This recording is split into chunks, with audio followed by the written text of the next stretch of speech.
So today I'd like to show you how to make a very simple hand stitch postcard.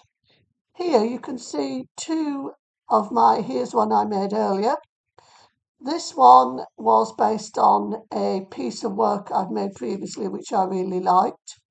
But today I just want to show you how to make a much simpler hand stitch postcard looking similar to the one that I've just made.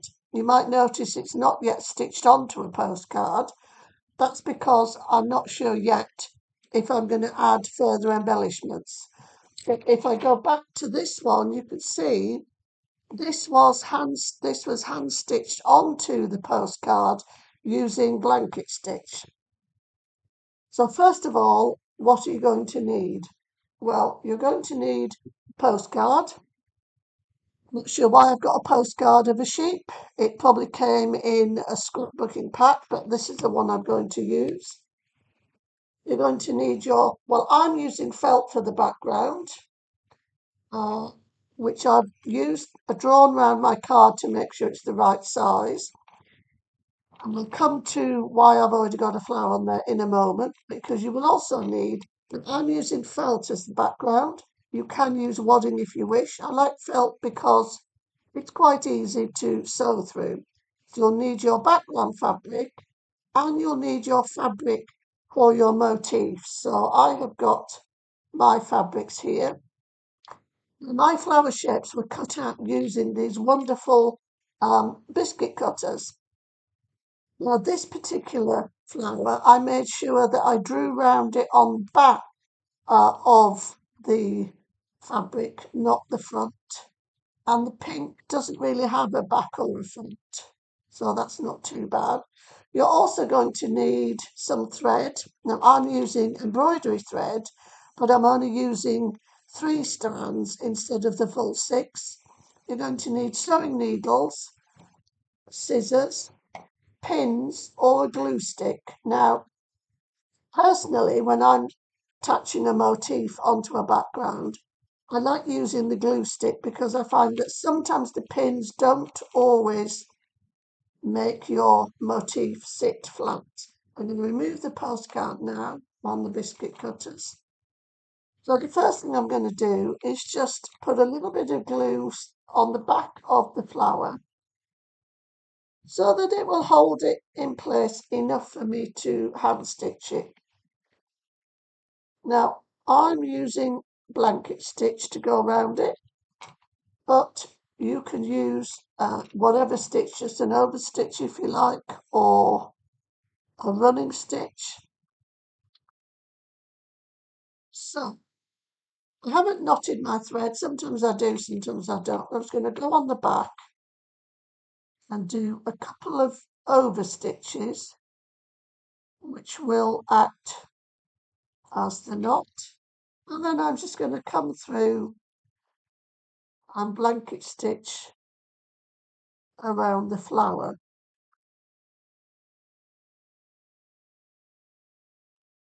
Quite like blanket stitch for going around edges.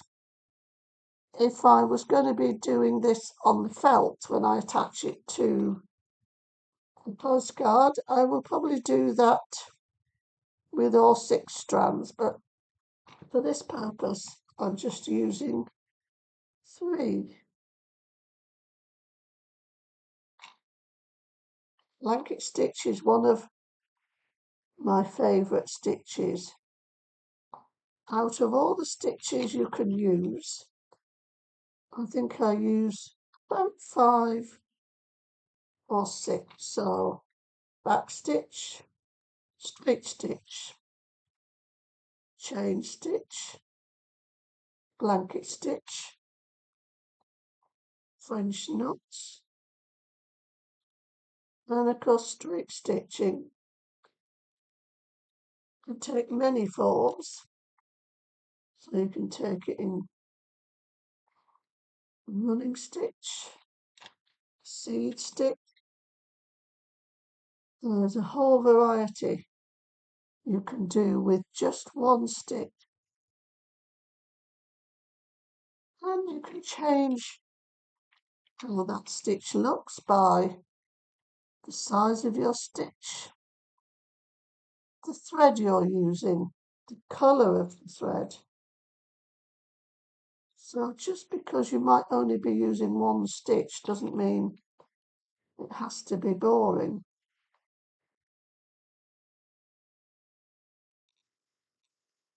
So you can see as well, looking at mine, that the flower I stitched on earlier was a pink flower with the centre with an image on it. And for this flower, I have reversed that so that the main flower has got the images on it, and the centre flower is just pink. Of course, you can do whatever motifs you like on your postcard. I just felt this was quite a nice, simple one for a demonstration.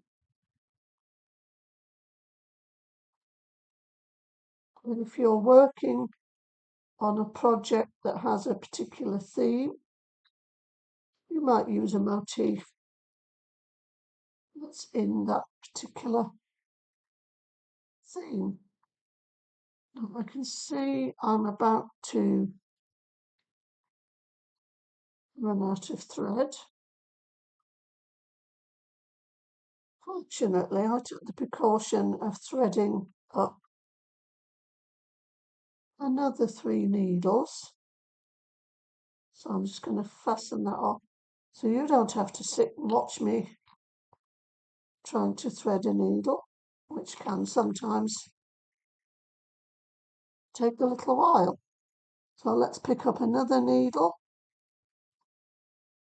with the thread. So again, a couple of over stitches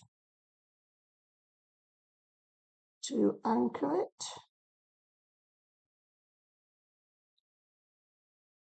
And then away we go. We're about nearly halfway around, so not too much longer.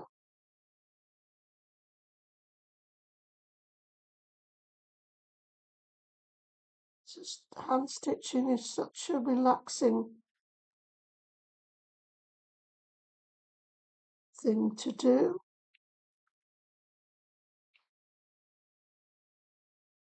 I have a sewing machine which I do use, but my preference is on the whole hand stitching.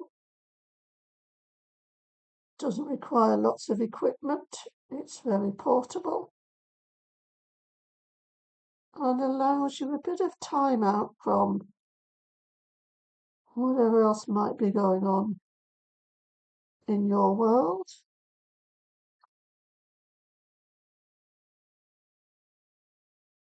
Because while you're focused on your hand stitching, that's pretty much where your attention is. So not far off now.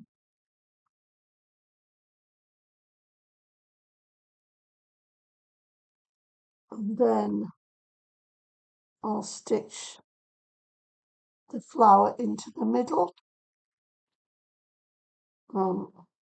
I can see, even though I've used the glue stick on this particular flower, it's not necessarily lying as flat as I would like. Never mind. I can live with that for the moment. If I was going to be doing this on the sewing machine, I wouldn't use a glue stick. I would use Bonder web because it's a little better on the machine. Nearly there.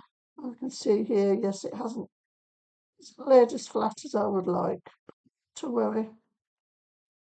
The world will not implode as a result. Just trying to flatten it out a little bit while I finish the last bit.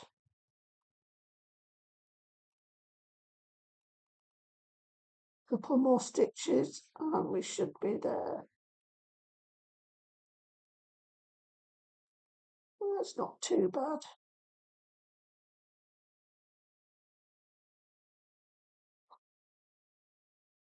So now I'm going to take it back down to the other side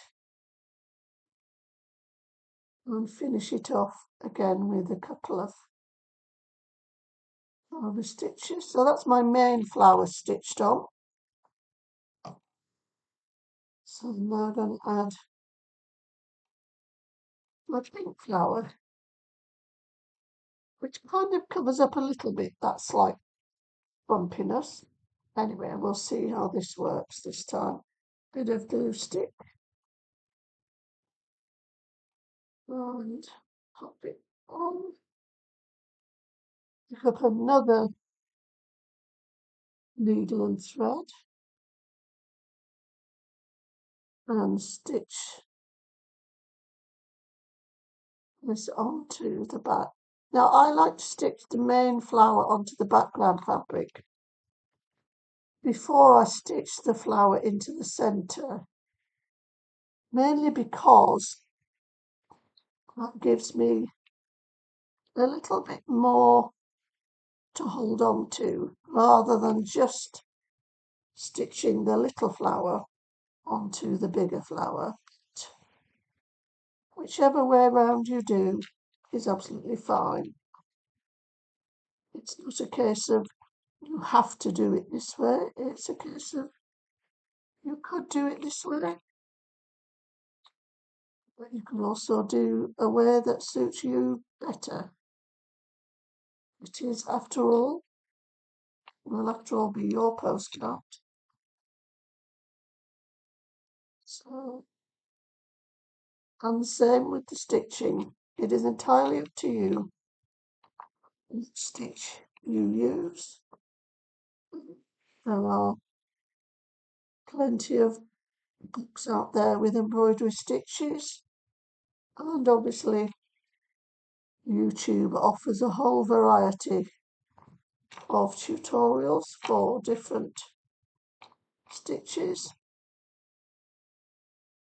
Once you find the one that suits you, it's always very good.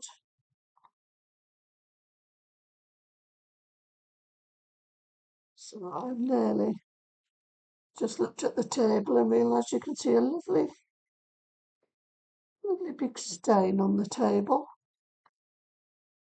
which might be from me doing a bit of fabric dyeing and not realising the dye had gone all the way through to the table. But never mind, these things happen. So I'm very glad that I took the precaution of threading several needles. You can see I may need another needle and thread in a moment.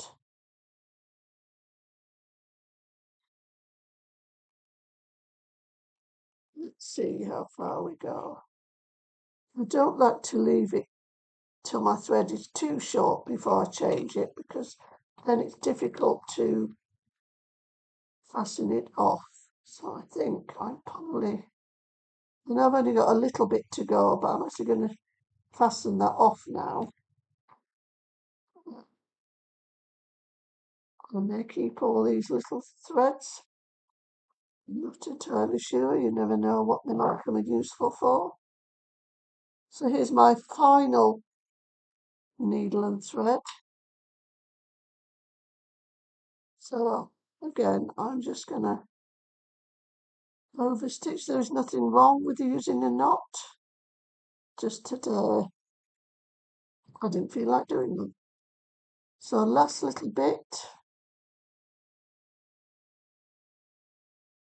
of stitching. And that will be my lovely flowers stitched onto my background fabric. Well, nearly done. Yep, that's it. Take it back through. Try and remember to hold it in front of the camera. fasten it off.